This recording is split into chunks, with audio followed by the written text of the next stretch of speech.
Greetings, everyone. Your cartoonist pal Stan here with another episode of Random Encounters, the show where I use random encounter tables, like the kind you find in a tabletop RPG, such as Dungeons and Dragons, and I use them together with input from you in the studio audience, the live chat audience, to generate a randomized, with the it's not completely random because I picked it. We're using tables, right? If it's a limited table, it's not completely randomized, but it's not completely random, but it's randomized. We got a randomized cartooning prompt, putting a randomized who together with a randomized what to create this brand new idea, and then I draw it. I draw it for your entertainment and mine, because I find this incredibly entertaining. Drawing, as I always say, is fun.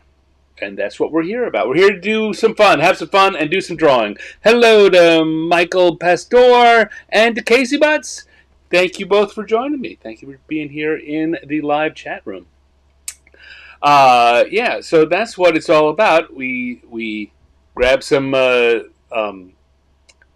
you'd think I hadn't done this 80 times before. We grab the random encounter tables, and we go to an electronic die roller, put it all together, and in theory, knock on wood, fun is had by all. I hope that you will be joining me, or if you're, you don't have to. No pressure, but I hope that you'll at least consider joining me by grabbing your favorite pad of paper and pencil, or pen, or crayon, or markers, or electronic drawing device, like the kind I use. I use an iPad Pro with the app Procreate and an Apple Pencil. None of this is sponsored. I say every week I'm totally up for it, but it seems to be falling on deaf ears. I keep using them anyway because I think they're terrific. I use them in my professional life. I use them for these shows. And here we go. Casey says that we are appointment YouTube. Thank you very much. I I don't feel like appointment YouTube, but if you feel that way, I'm glad, and I'll try to live up to that. So let's dive right in. No real point in delaying.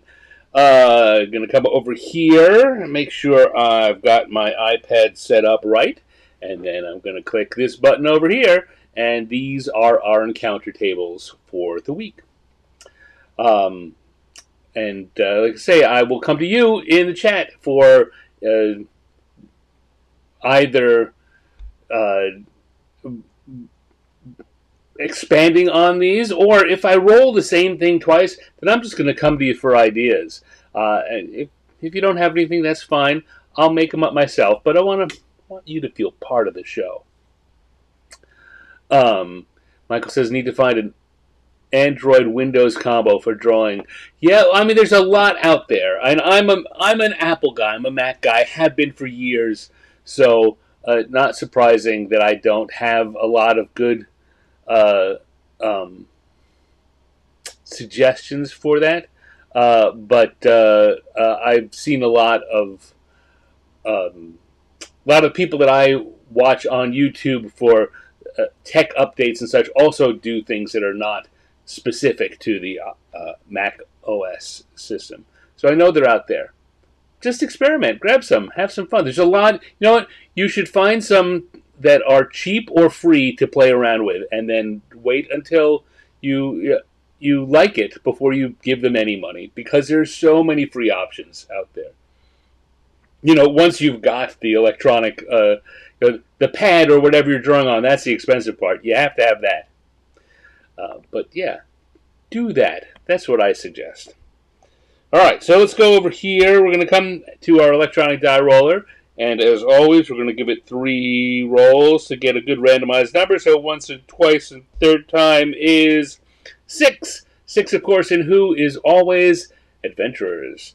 Adventurers, and once and twice and third time 3. 6 and 3 are our numbers. So let's come back here and find out that means adventurer, poultry farmer. I'll tell you, I definitely had a challenge when I make these tables. I try and pick things that'll be interesting and different. And Poultry Farmer, it doesn't really roll off the tongue now, does it? It doesn't seem it. I was trying to come up with ways to do things with, raising chickens, but chicken raiser didn't work, and it could be eggs, could be chickens, could be other. So I came up with a poultry farmer idea, and that's where we're at. Now we've got adventurers and poultry farmers. Weren't there eggs of healing in Dark Sun? I bet there were, Michael. I don't particularly remember that, but that sounds like a Dark Sun thing for sure. All right, adventurer, poultry farmer. So now,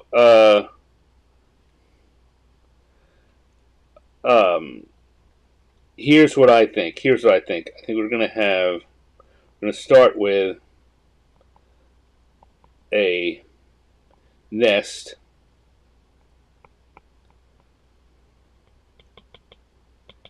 Let's undo that again. Go forward. I'm gonna start with the next nest, and in the nest, we're gonna have some eggs. And why am I starting with this? Why? Because I'm going to make it a giant nest and giant eggs, of course. Why don't we do this? Make that larger. And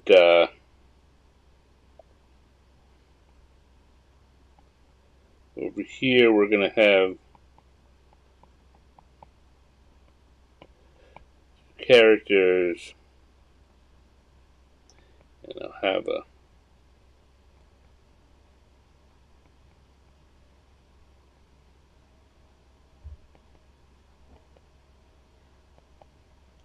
all right, can you already guess what's going on here? Can you see it? Can you see it? A rock egg. Yes, there's a giant eagle.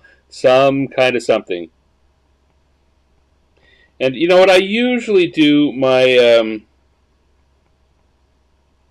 the fighter character. So instead, I'm going to make I'm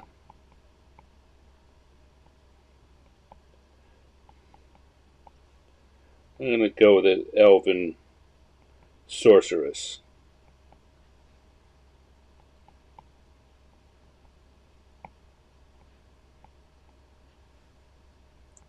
And of course, our little gnome rogue on top.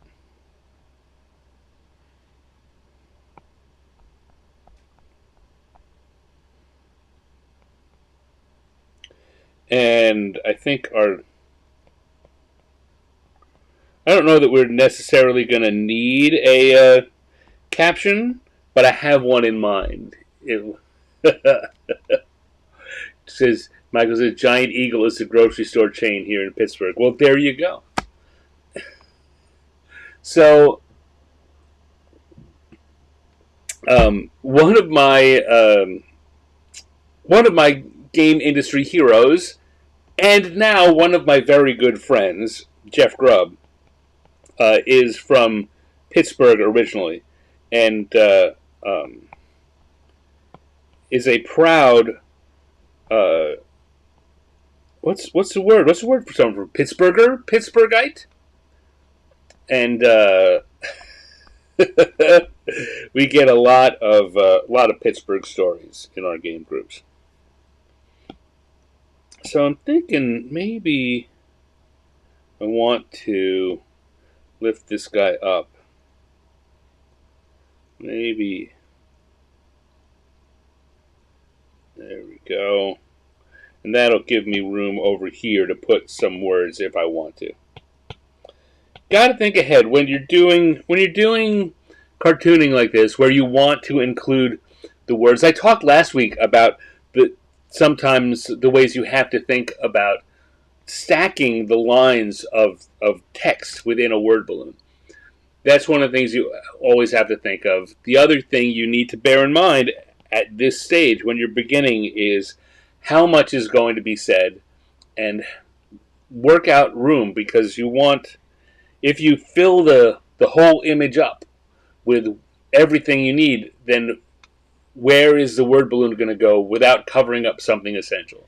So if you think about your design, like this design, let me zoom in here.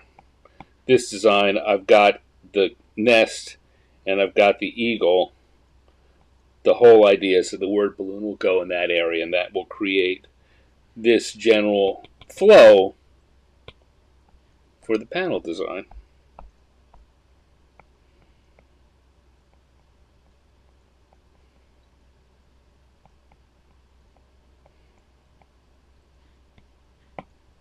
I don't know why I'm doing very much more sketching. I don't really need it. But I'm enjoying it, so I'm letting it go.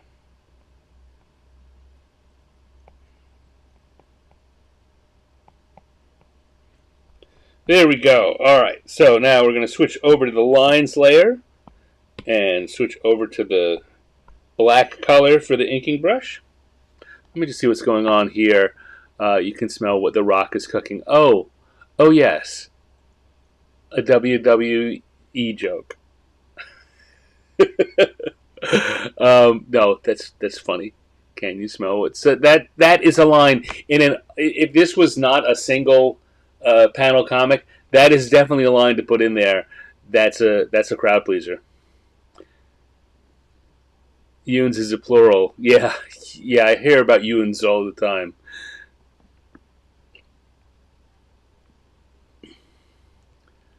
Uh,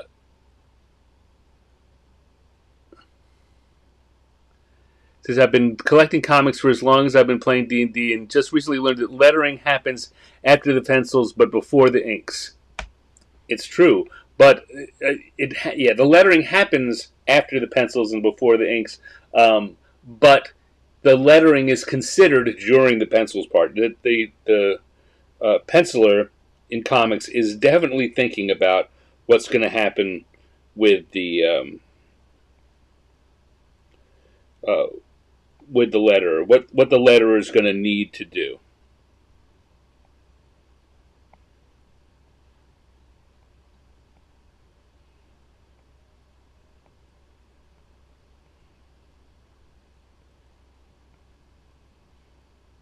Because even if the penciler is not worried specifically about doing the lettering, uh, they're involved to the point they need to know what's going to go in the panel, so that they don't put something there that has to get covered up.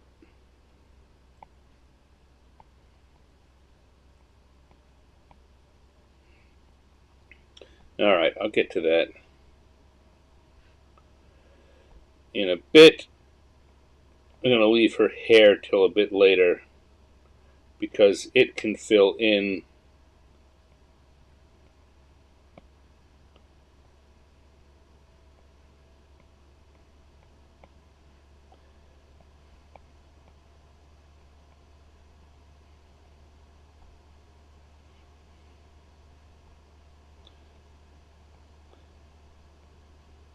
the hair, kind of like the lettering, can move a bit to support everything else that's going on. Her hair is never going to be the most important part in this drawing. There are drawings like with a character like Medusa, where the hair is important, making sure that it works correctly. But this is not one of those drawings. Okay, and we're going to give her a staff. I'm not quite sure what the head of the staff is going to be like just yet, but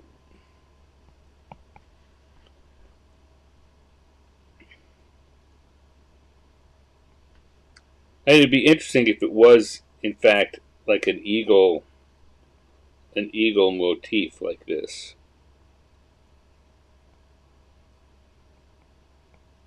Like she's some kind of, instead of being a sorceress per se. She was a cleric of some avian-related god. In fact, I can change what's going on here and give her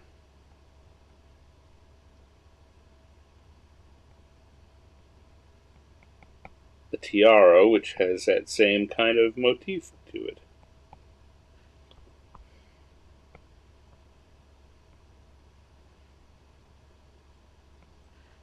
There we go. That's looking pretty good. And now we picked the nest, gave it that rough shape, knowing that there's a lot of room with this nest. It's just a bundle of twigs and such, so I don't have to have a lot of details. But kind of like with the coloring, I don't know if you can see it in there. Let me come back to the underdrawing for a second. I thought about it as three. I'm going to change to red instead of blue. Three different shapes. There's that shape and that shape. So I thought about the construction of the nest, but don't need to have any particular lines because it's all straw and twigs and such. I can go with this very loose scribbly bit. Hello, Linnea. Thank you for joining us too. And I guess before I draw the eggs, I'll draw our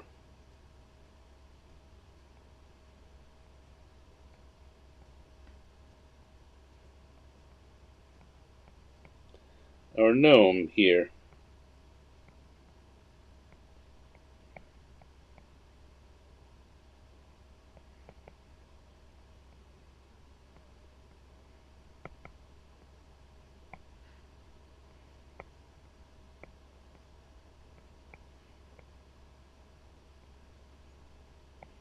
He's very excited.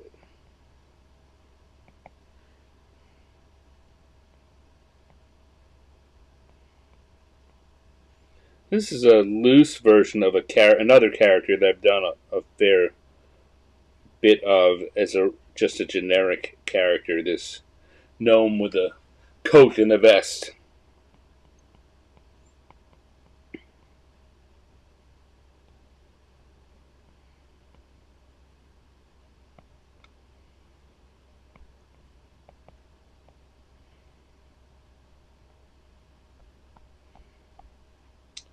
And now we'll come in and put in the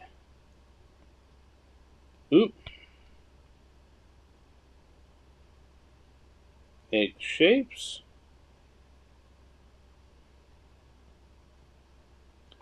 We'll make them spotted eggs just so that they're looking a little more interesting in our final version.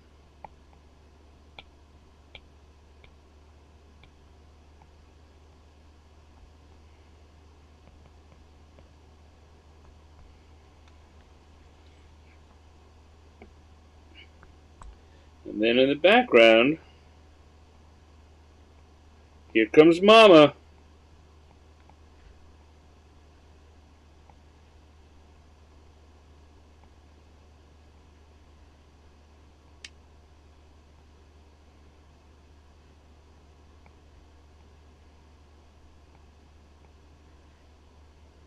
Don't want to mess with the mama bird.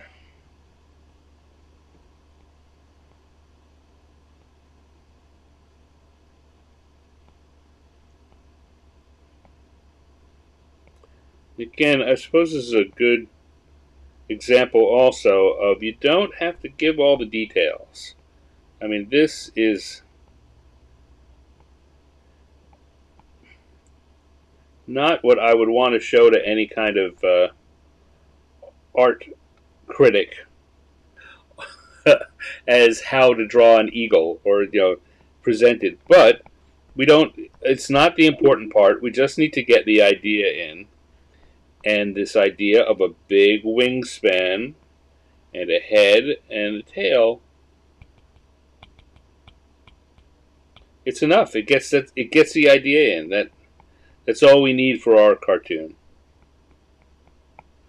And all you need for any drawings, you're doing, you just have to get enough.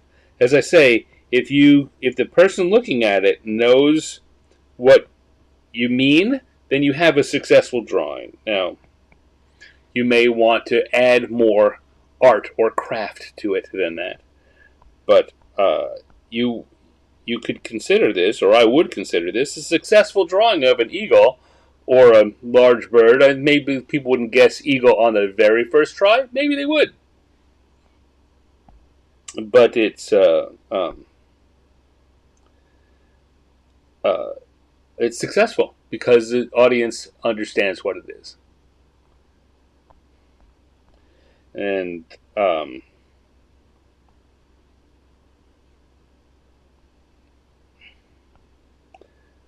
Gnome is going to be yelling. Well, let's think about this. I thought about things like omelets for everyone. Could be something more along like this is gonna make a +3 omelet.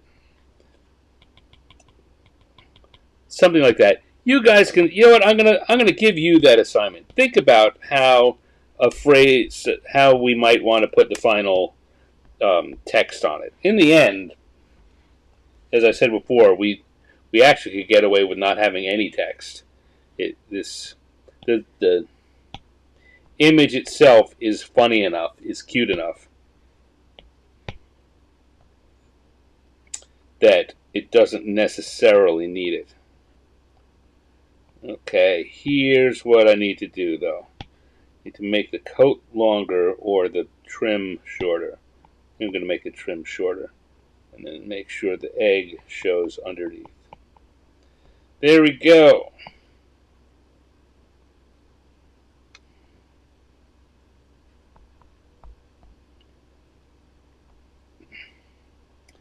Now, one of the challenges here, and it doesn't really matter for our purposes, but if I was going to draw this again for publication, I would look at the fact that this eagle is supposed to be very far away. I would have dropped the pen size down. Maybe I will. You know what? We're running a little short on time.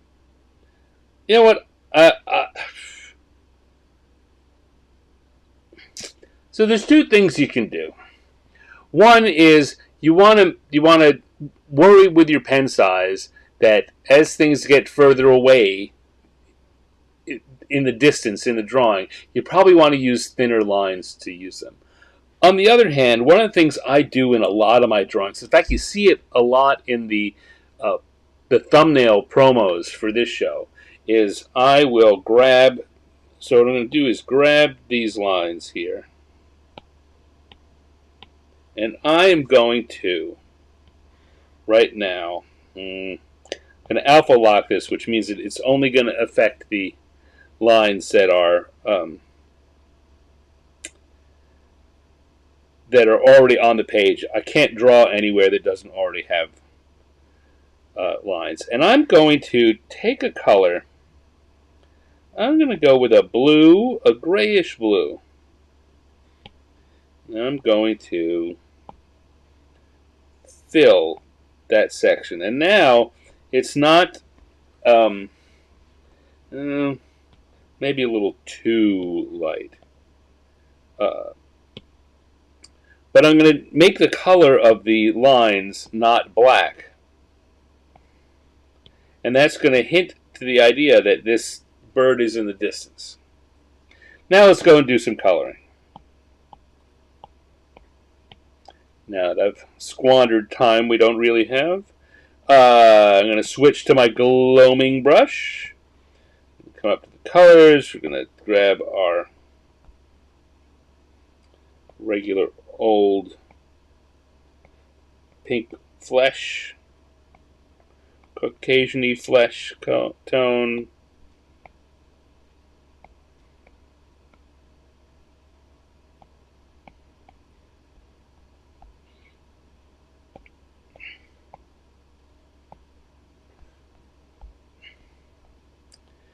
And let's start with a gnome, since he is small, requires less work.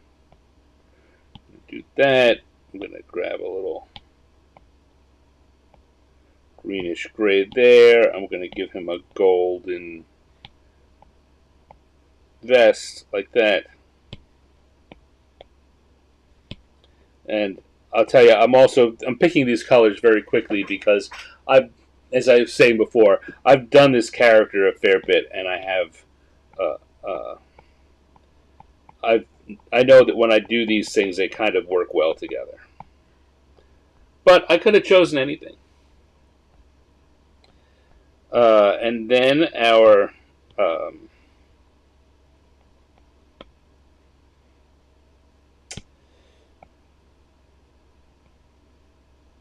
our elf, who is either a cleric or a sorceress, doesn't really matter. We'll never find out in this drawing.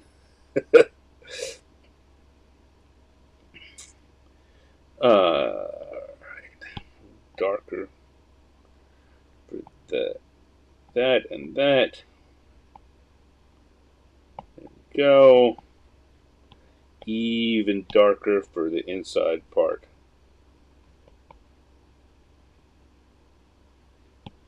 I'm going to come back to that gold color for her wristbands and her tiara.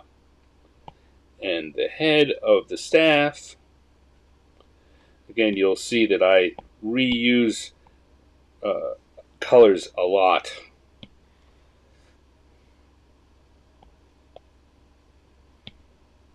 No.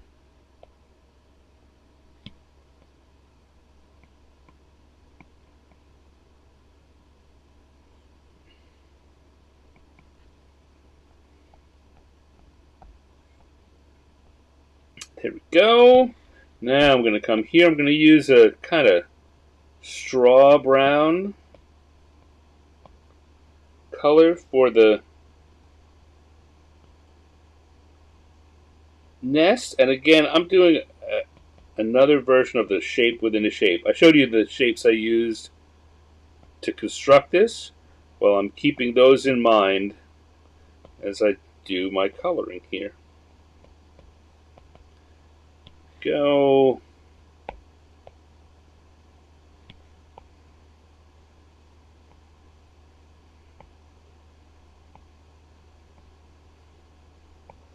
And the speckles on the eggs.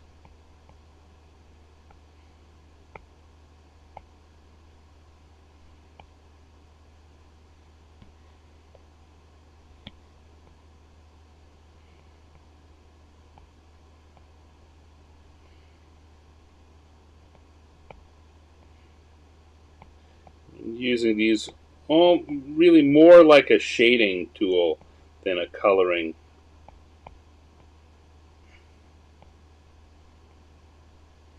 There we go. And because I put the eagle into blue, I'm going to use a version of that blue for the coloring rather than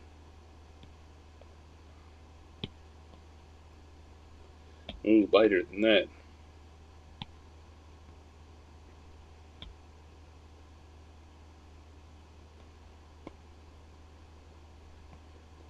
Normally, I would pick a brown for the main body of the eagle. But again, because I want it to look far away, that's going to distort the colors. And so I'm using a version of the color that I picked for the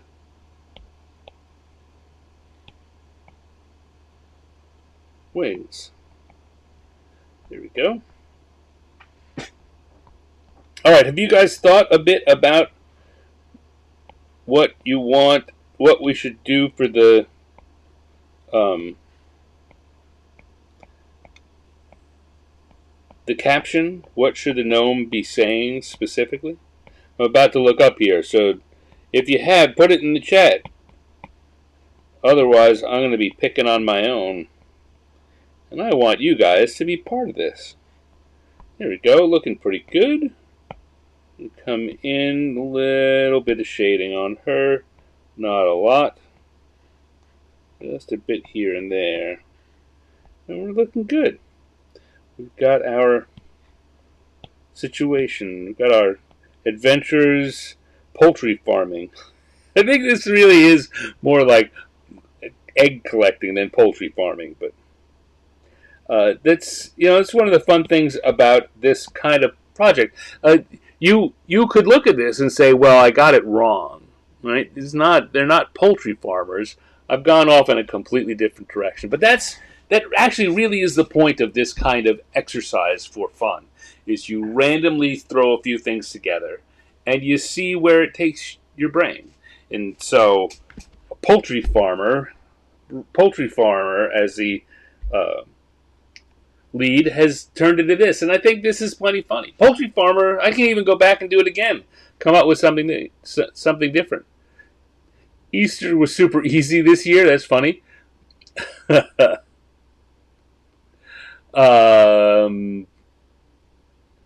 You can't make an omelet.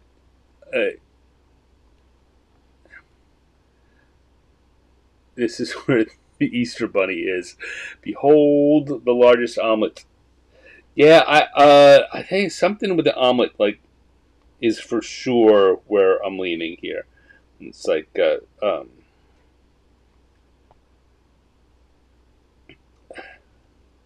okay, here we go. It's going to be now. This is going to be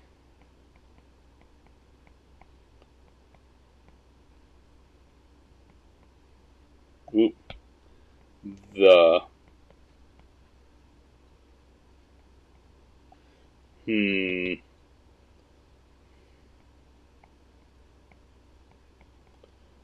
worlds. No, that's not flowing well. I really shouldn't care this much about this. As I said last week, let's get it down. This is not a finalized version in any sense anyway. But let's say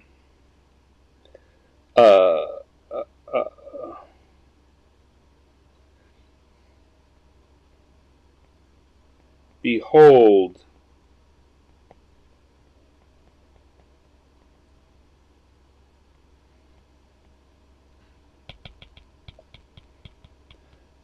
I'm worrying about laying out the letters again.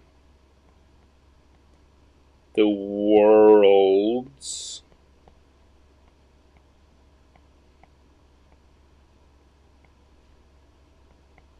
biggest 3-egg omelet.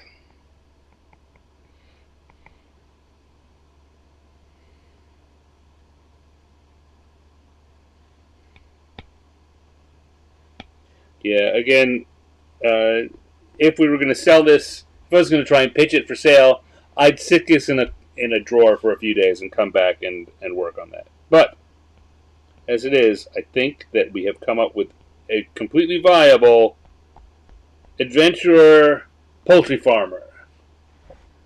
Ta-da!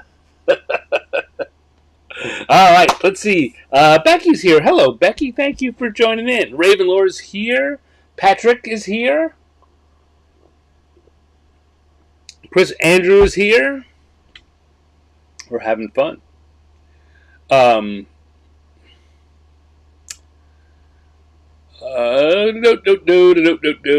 All right. Adventurer poultry farmer.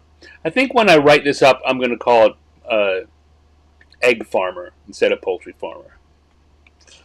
I think that, and I that's where it matters. Again, that doesn't matter here It doesn't even matter on the drawing. But when I post this for other people to see, it begins to matter a little because they weren't here for the process. They're just going to see the end result.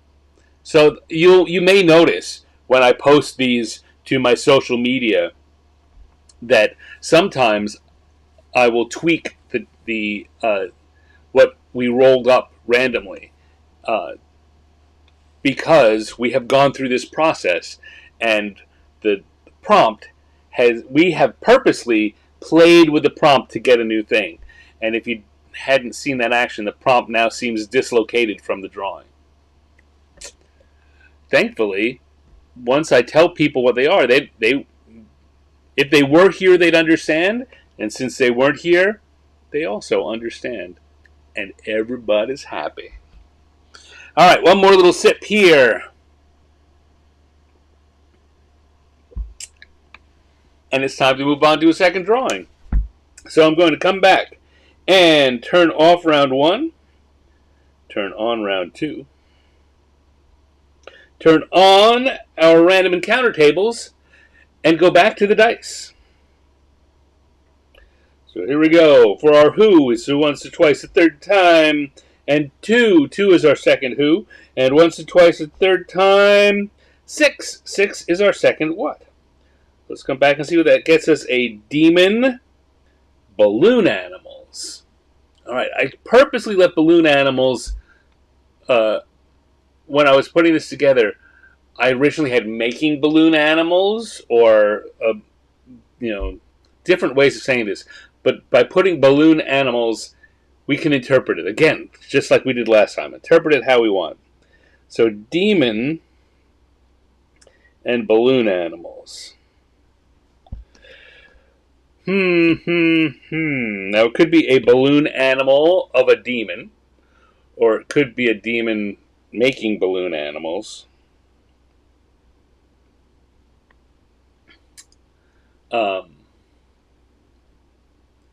Could just be the demon blowing up a balloon shaped like an animal.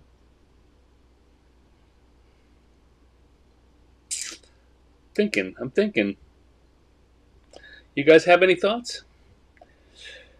All right, so let's zoom in here a bit and not worrying for a minute what the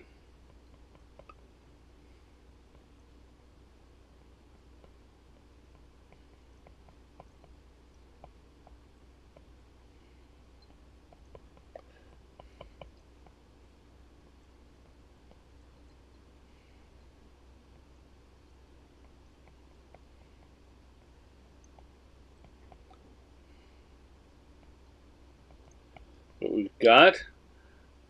Demon Magician. Yeah, I was thinking about that.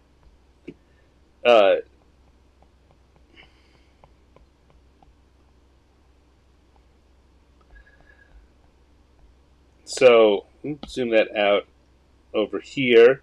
We can have the kids.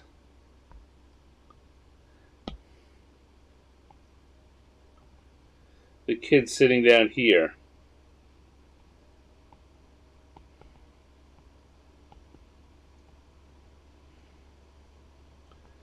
Now, here's the thing I'm thinking about is so what I've got here is a demon with a balloon animal, or a balloon, just a bizarre shape, like almost a tentacly Cthulhuoid shape of nonsense. And then the question is, what does a demon say to the kids? What does he claim the thing is?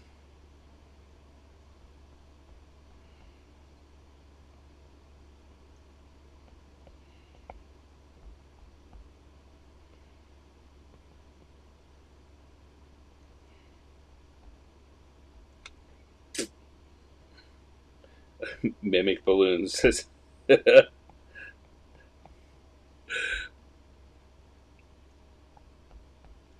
All right, so there we go. We got a mimic, or we got a demon, and we got some kids, and we got a weird, weird balloon animal.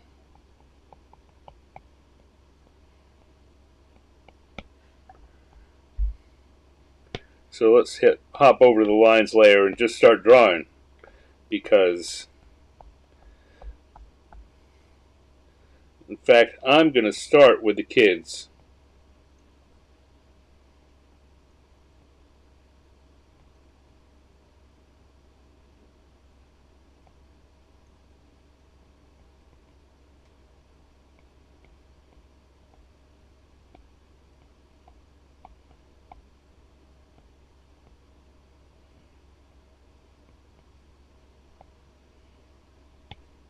For some reason that big nose makes a kid look not like a kid.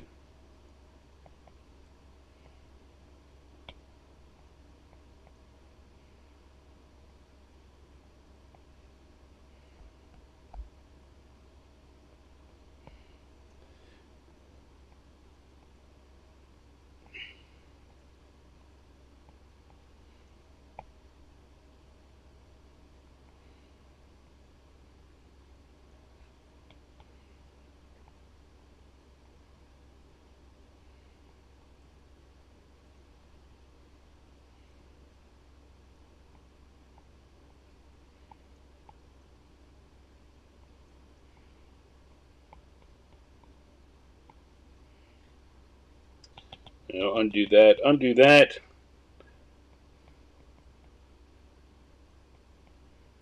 You get her little arms because she's a little kid.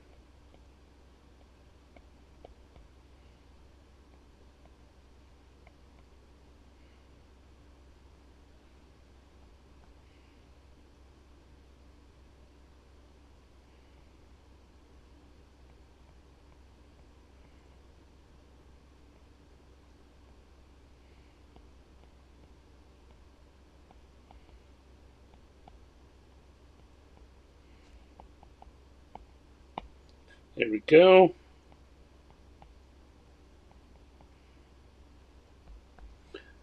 Just want to get the kids, because the demon's going to be behind them, so just put them out first. And now we can get to our demon. Yeah, but I wanted a giraffe. That's funny, Patrick. That's in fact, I'm gonna give her. I'm gonna give this little girl that line.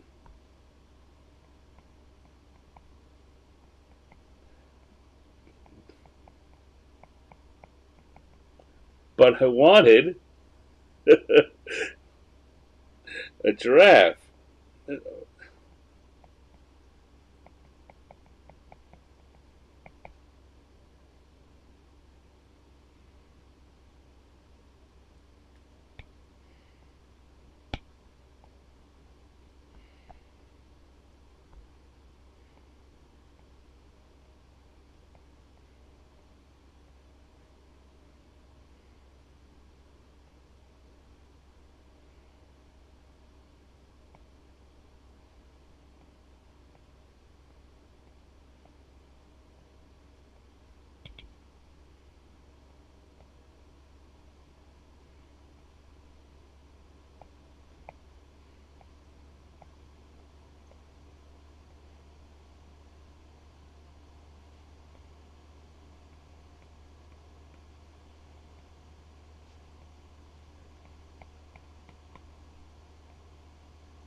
I suppose he looks more like a devil than a demon. In D&D that makes a difference. I suppose in the real world, less so.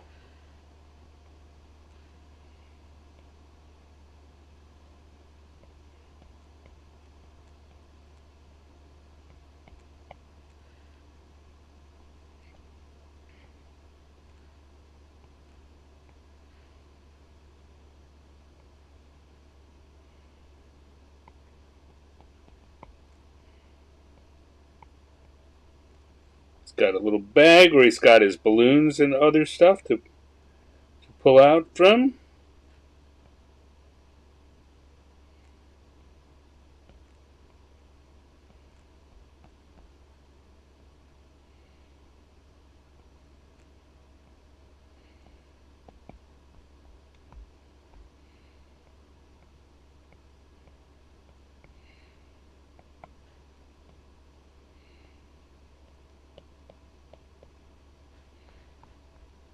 Okay. Now I get to draw this weird demonic balloon animal.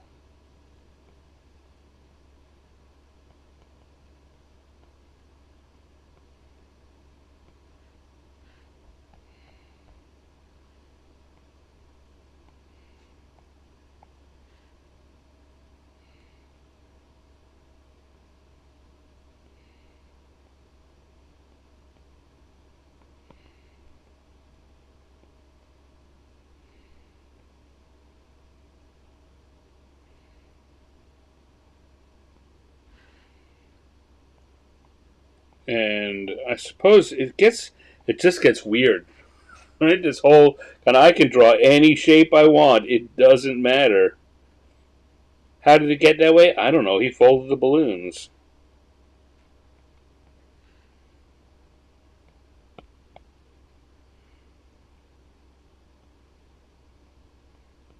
Everyone ever seen the old Steve Martin stand up um, back when he was in his heyday and he occasionally did balloon animals? Was it? I think it was in the Wild and Crazy Guy album where he did one where he.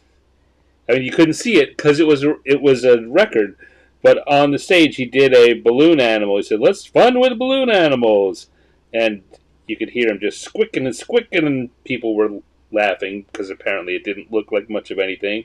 And he held up and he said, "Your lower intestine."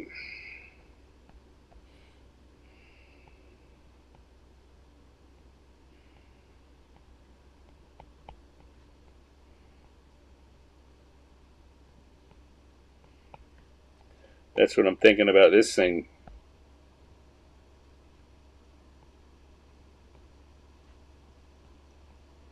And one part of it is just not tied together and farting out air.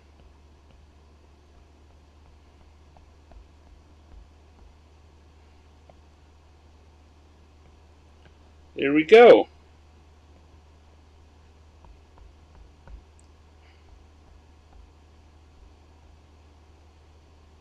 But I wanted a giraffe. Okay, let's put a little extra work into these kids now.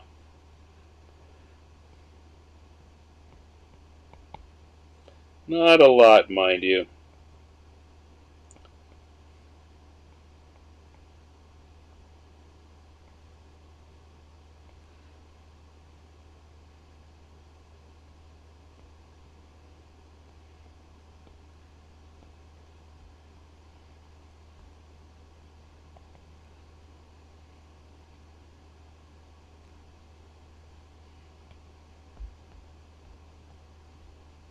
Alright, that works for me.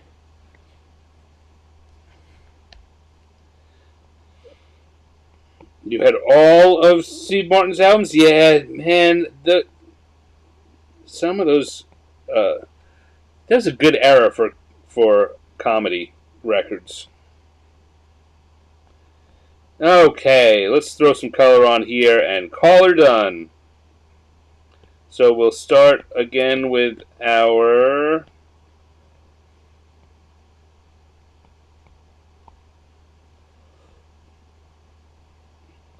pale pink skin tone. I should probably make a point of doing more.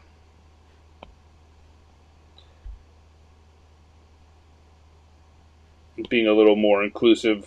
In fact, I think about it, but it's not until I get to here I'm like, you know what? That's a great idea, but right now I just want to finish this drawing. So I need to think about that earlier in the process.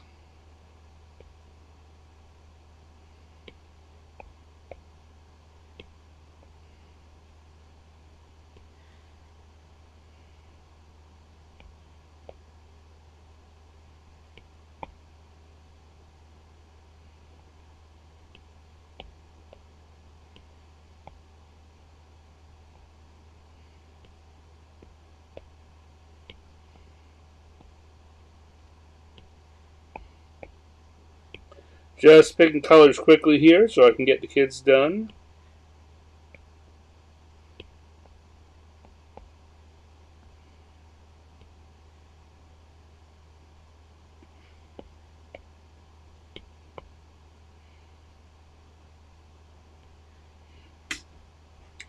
And what color haven't I done here? What color haven't I done? Let's come there.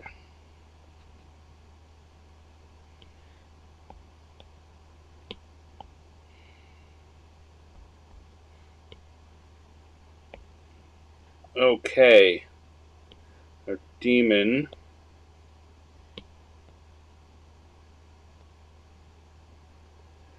Good. Kind of standard Stygian red skin.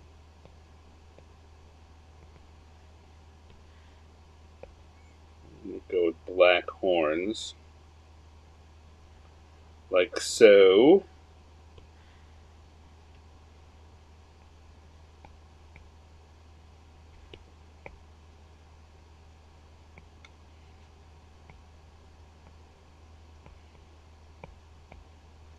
A purple jacket. Not quite as dark as a black horn's dark. Pants, and just as black as a dark horn's, maybe even darker. Shoes. There we go. And a nice colorful blue bag, because, you know, no reason it can't be fun. Our demon. Now we don't want to be subtle about the balloon colors. But we do want some just to be off. Right? In fact, maybe instead of that nice green, we'll have an icky kind of green.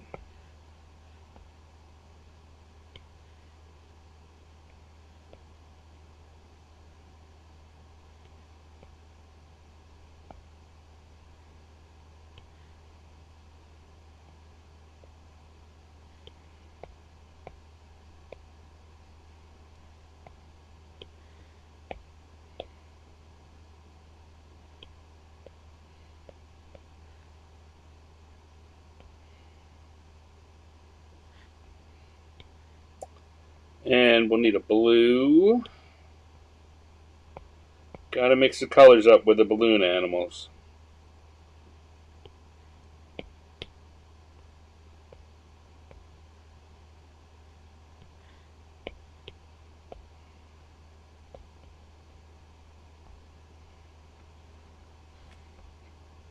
There we go. And I want to get some yellow in on his eyes.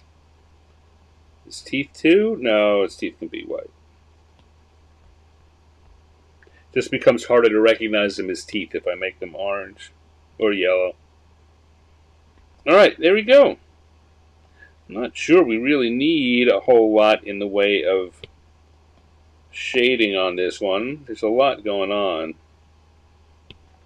Maybe a little bit.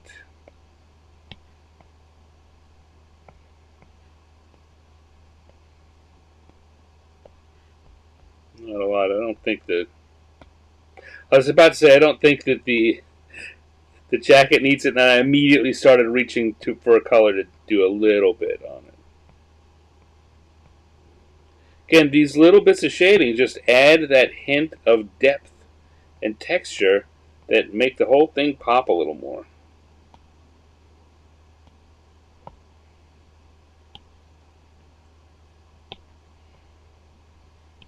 Darker than that. There it is. Alright.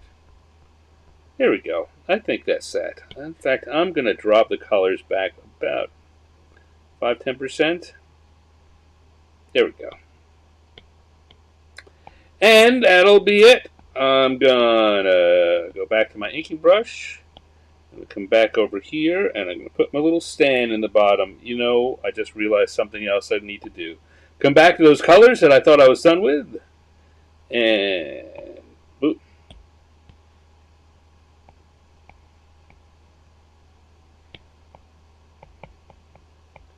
Want some idea that this air is leaking out. There we go, and we have a demon making balloon animals. And poor little kids who have to suffer suffer because of it. Good luck coloring that knot. Thank you, Michael. Yeah, no, I kind of drew myself into a corner there.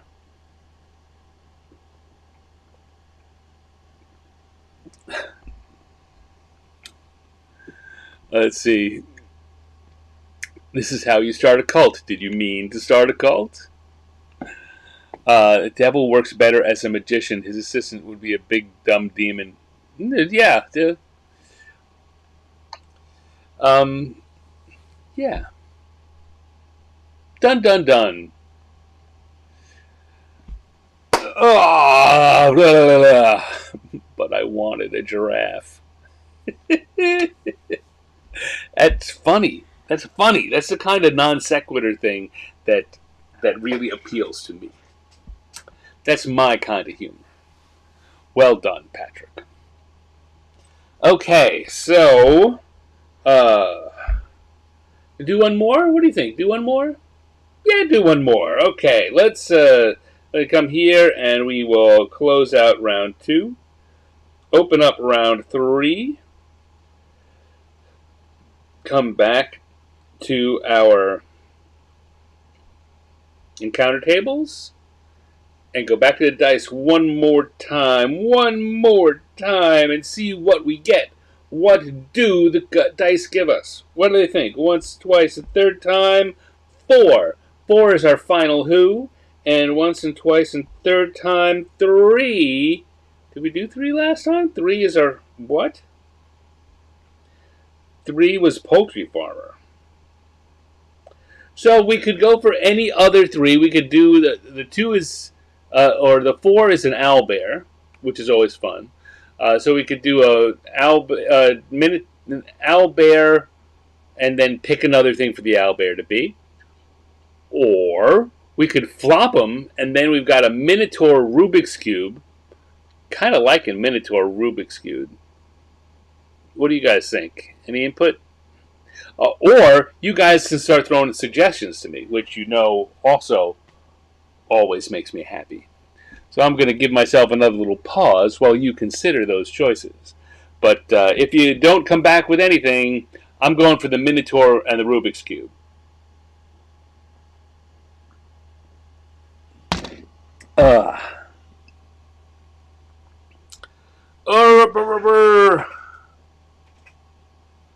Yeah, the Minotaur or the Rubik's Cube. I think the maze is better. Yeah, something like that. My thought was something like, for good, why? What was wrong with a maze?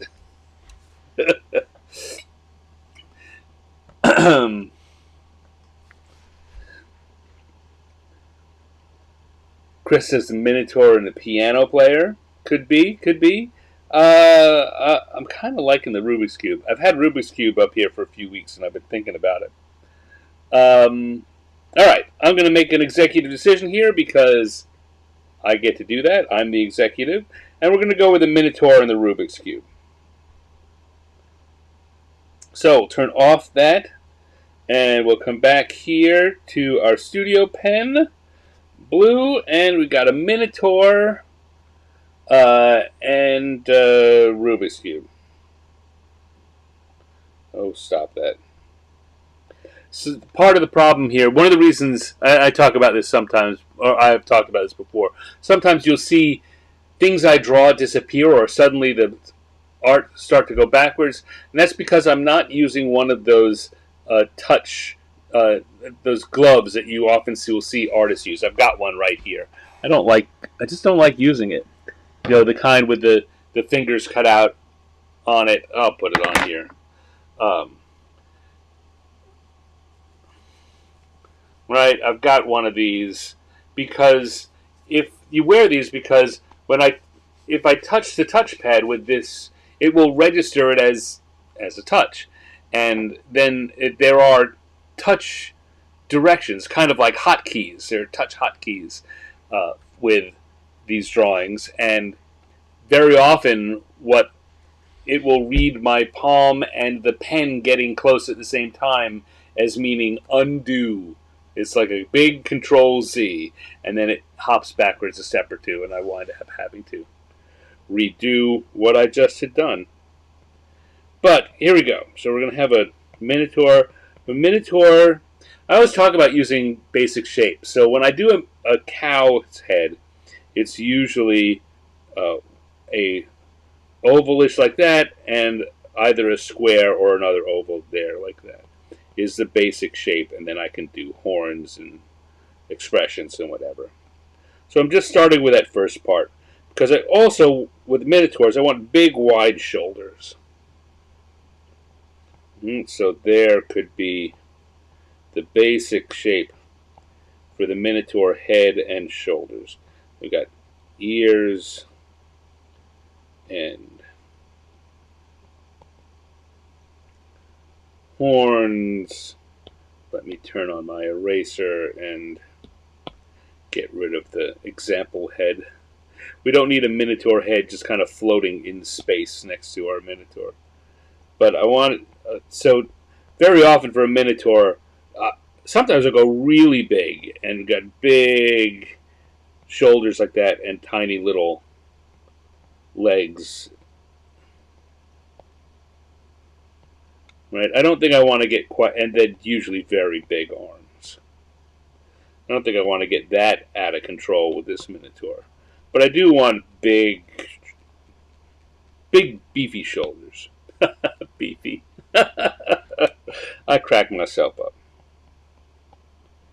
Alright, and then he's going to have big arms with tiny little hands, and he's going to have a Rubik's Cube. I don't think we need to draw the whole Minotaur. This can definitely be a head and shoulders kind of drawing.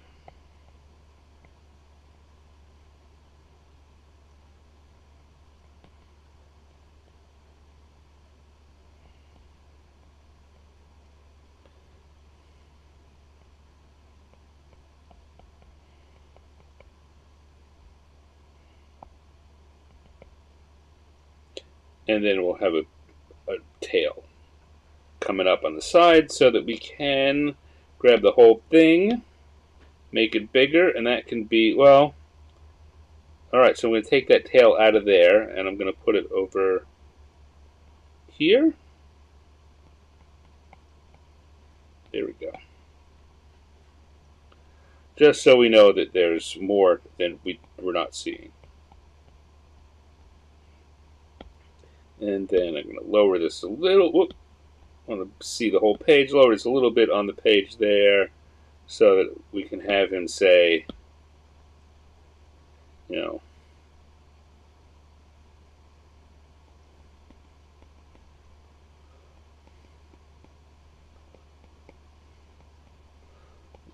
what the heck was wrong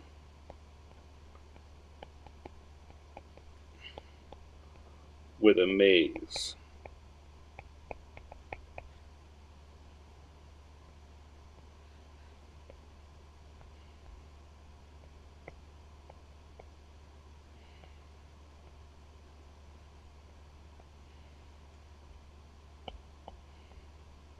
There we go. So now we'll switch to our line. So I don't know, again, just kind of looking at what we've got here, I'm going to add a new layer for the purposes of this, of drawing this out. And let me go to red. So we've got the head is, again, looking with our simple shapes, is like that. We've got an oval head and kind of a tubular nose coming off it. We've got, you can't really see it, but I'm thinking of the shoulders are two big shoulders, and I'm remembering that as I draw where the other parts of it go. And the arms are going to be big muscular parts are round, and then the forearms are more tubular again. And hands are their own thing. I don't want to get into describing the hands. So, but that's the kind of thing when I talk about drawing using simple shapes. The more you draw, the quicker you skip through them. But I'm still thinking that way. The whole drawing begins and is built like that. And I can see it and I know it, even though it may not be obvious as you're looking at it. I just want you to know that that's the thing that's going on in my head. As crazy as that sounds. Okay. Now, start with a line that I'm confident in. There's not a lot here that's going on, but I'm going to start with this snout. Because I want to come down here.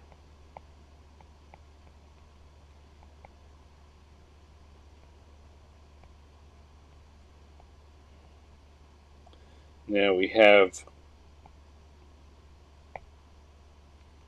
these. This is never going to have to move, right? The action in this is going on here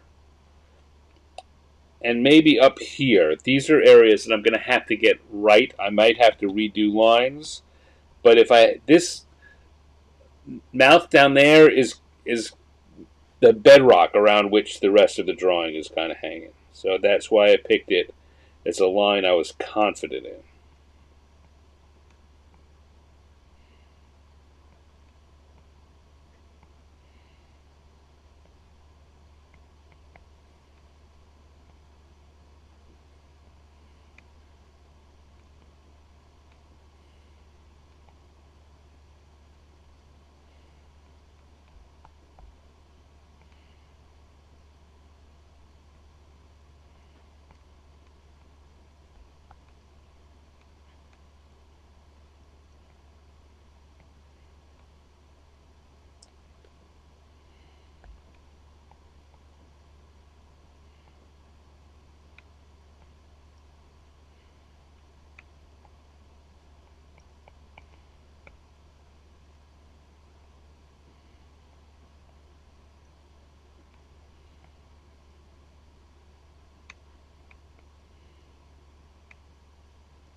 Here we go. That's looking like a cow.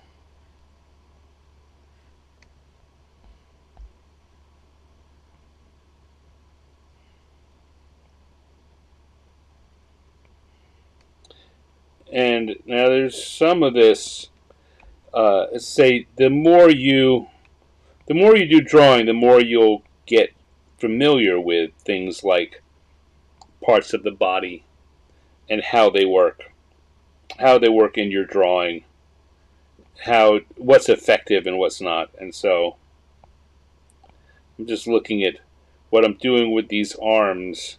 I'm going straight to lines that are, because I've done them a million times before, but you will want to do a little more sketching and figuring out where things go. The arms are not, they're not circles, right? So in here, I know that we've got the shoulder muscle up there, and we've got a bicep that comes down here, and a tricep that comes across there. And I'm putting these lines in, picturing that. I'm sure that to someone that hasn't done drawing, it just looks like I'm picking a random rough circle. And to an extent, I am, but there are other thoughts and bits of knowledge that are going into why I'm choosing what I'm choosing. And it's not to say that it shouldn't be some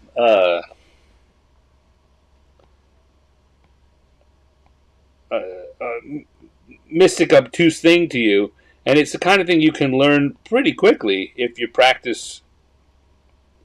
If you practice, really, that's until you do, though, you should take more time than it looks like I'm taking in the placement of these. The shape of the parts of your character's body.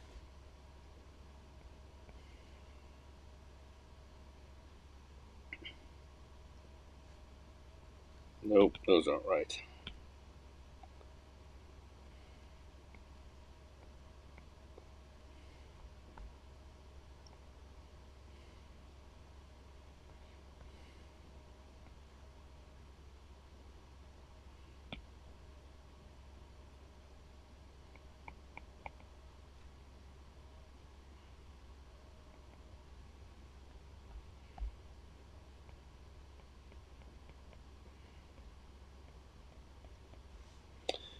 And you know what? I don't want those lines there. So let's look at what I've just put in there. I put in two things to break up those arms the way I did, but they're I don't want them there. They're not working right. But I am going to. I know that those shapes are there, and I'll use that when I do the coloring. For again, my shape within a shape thing. Those shapes are there. And I don't have to draw them with black lines. If I put them in there with the color, that's just as good and maybe even better. In this case, even better.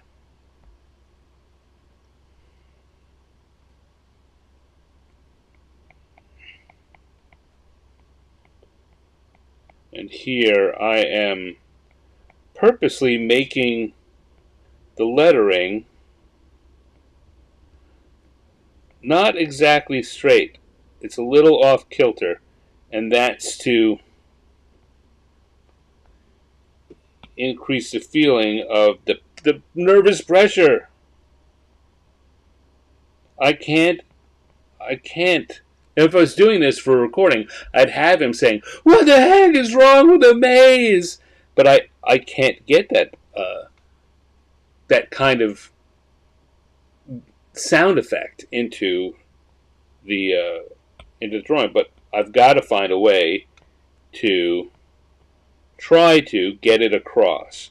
Part of it is in his crazed expression, but part of it is in doing the lettering, and that kind of smushed together and a little off kilter. I could have gone even further with that. All right.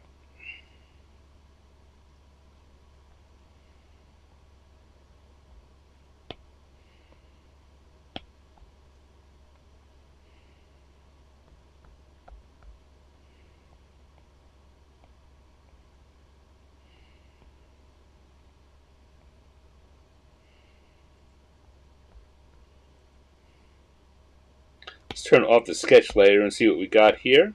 So you see there's a lot of open space there. Get rid of some of it by giving texture. Our Minotaur has a little bit of fur.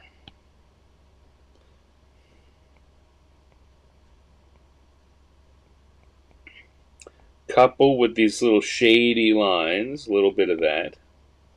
And then I'm going to use the color to create some other shapes, like I was talking about earlier.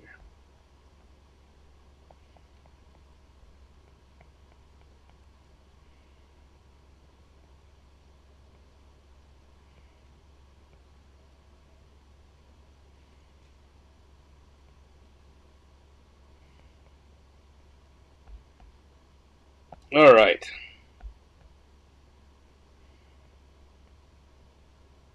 So let's go to the color layer, grab our gloaming brush, and dive right in. All right. What color do you think are?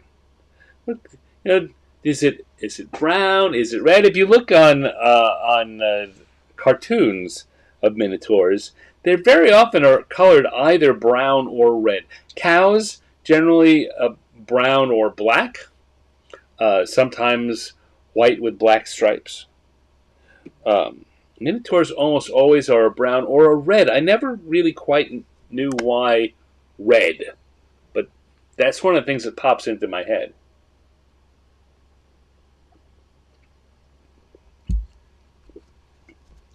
All right, we're going to pick a reddish brown, just to kind of split the difference. So let's go a little lighter now. I'm going to be mindful of the problems I had before with the colors being too dark. And I'm going to do that shape within a shape thing. So we're doing the snout there and the eyebrows. The mouth is its own shape. Now we're going to have this section of the head and the skull. Each of the horns is its own thing, and each of the ears is its own thing. And see, that's not really. I can point to it and say it absolutely stands out what I've done, but I've done it enough that it begins to accentuate those shapes. So now I'm going to increase the size of the brush, and we're going to come in here. We got this whole shoulder is definitely one thing. This pec, each of the pecs are their own thing. But then over here, I'm going to have, talked about it before, I wanted part of the arm there, and part of the arm there. We've got the bicep and the tricep. This whole forearm is one thing, but the elbow is a separate thing. And the back of the hand is different from each of the fingers.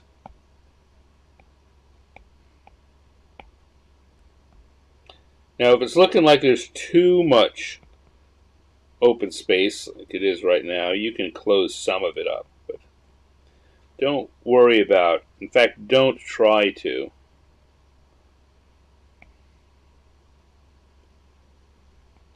Fill the whole thing, fill the space within the lines. In fact, some of this we'll get when we go to the shading. To the shading.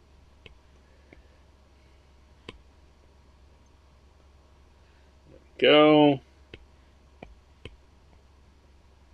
Now we're going to take that color, make it a little darker, and go for some shading.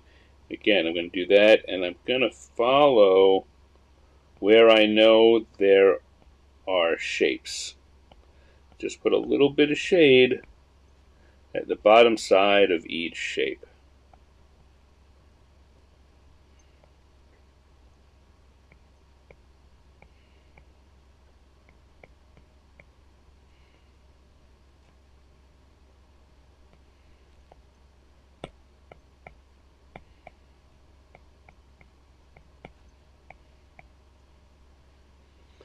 Go. You know what I didn't do? That front nose. Lighter version as opposed to the darker version. The horns, I want to shade. I'm going to use in kind of a yellowish brown. These aren't clean white, but they're definitely white. I think we're going to give him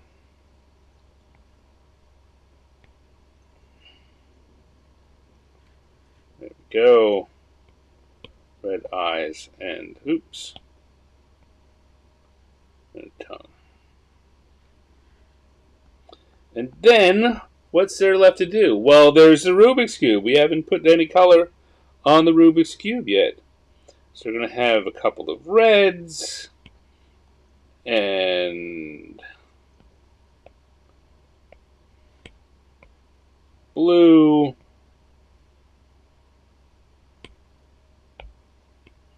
yellow,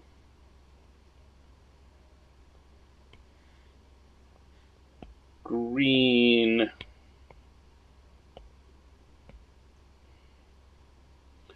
white, and orange.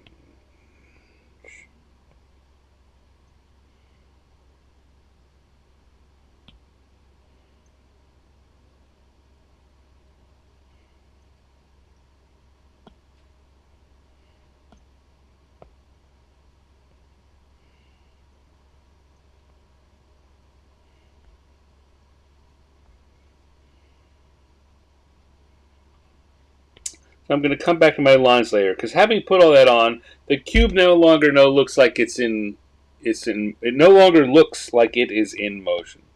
So I'm going to have to add some more line work around the cube.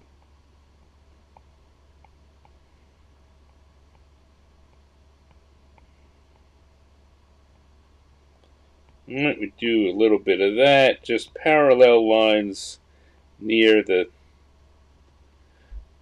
directions that the other lines go, and it just gives us the idea that it's being twisted and turned and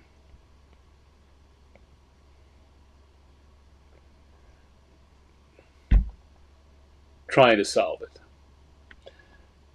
But now I can come down here and put my stand in the corner because I believe that we have ourselves a Minotaur. Oh, you know what we don't have? We don't yet have colors for our tension bullets.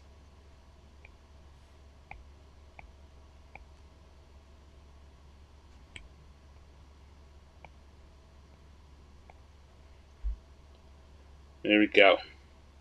Now we have a Minotaur solving a Rubik's Cube. I'm so pleased with myself. Here we go. Minotaur solving a Rubik's Cube. Boom! That was our third drawing for the night.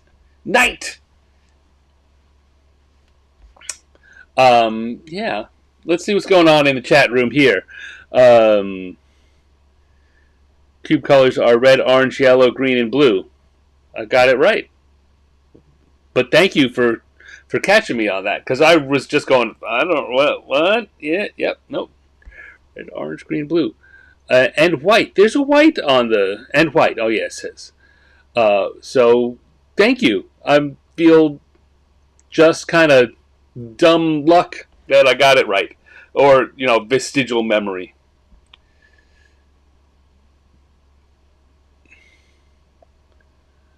All right. That was a fun evening. Got a few drawings done. We had ourselves. Hold on. We had a fun evening. We got some drawings done. We had some fun chats. We had ourselves, of course, here a Minotaur doing a Rubik's Cube. And before that, we had a demon doing balloon animals. And before that, we started off with egg farming adventurers. Not bad for a Thursday night, I would say. Thank you to everyone who joined me tonight. Thank you to Michael Pastor and Casey Butt and Chris Andrew. Who else was here in the chat? Patrick DeLise and said Chris Andrew already. Scanning up my chat room. I know we had Linnea and Becky were here for a while. Maybe still here too. And Ravenlore was in for a bit there at the beginning. And I think that's everyone. If I missed you, I apologize. Trying not to spend too much time going back over it. But I think that was everyone who was here. Very much appreciated. I know we had more people in the chat room who were watching, but not chatting. That's okay. Happy you could be here. And if you're watching on replay, I'm happy you're here too. Please, I don't say this often enough. Please, take a minute and hit the like button. This is why I'm not a good YouTuber. Give us a thumbs up. Give us a likes. Subscribe. Ring the bell. All those things, they actually are, in fact, very helpful. I'm still trying to recover this channel. This is earlier this year. Some of you in chat may know this. Earlier this year, I had another channel that got closed down for long and sordid story. But in any case, I'm still rebuilding my audience from then. I'm trying to get more subscribers. So if you're watching on YouTube, please just subscribe to my channel. I do 2 shows a week. There's this show, and there's the Wednesday night Dungeons and Dragons, the 50 Years in the Dungeon show. And I know a lot of the same people show up here. If you like one, chances are you're going to like the other, and you're not going to get a whole bunch of other stuff from me. I probably am going to start doing some more over the holiday season, but it's not going to be like one a day. I say that, and watch I wind up going into one of those one-a-day video challenges. So I guess I can't promise anything. But if you like the stuff, please just hit the subscribe. What are you making me beg? What are you making me beg for? Hit the subscribe. I will do my best to always be entertaining and uplifting to the best of my ability. I will be back next week with another episode of Random Encounters, where we do more random cartooning, improv cartooning. I will be back next Wednesday with another episode of 50 Years in the Dungeon, where I'll be interviewing someone and doing a drawing of a classic D&D, or an homage to a piece of classic D&D art. So I hope that you can join me. I will look forward to it. Until then, please, y'all, take care, have fun.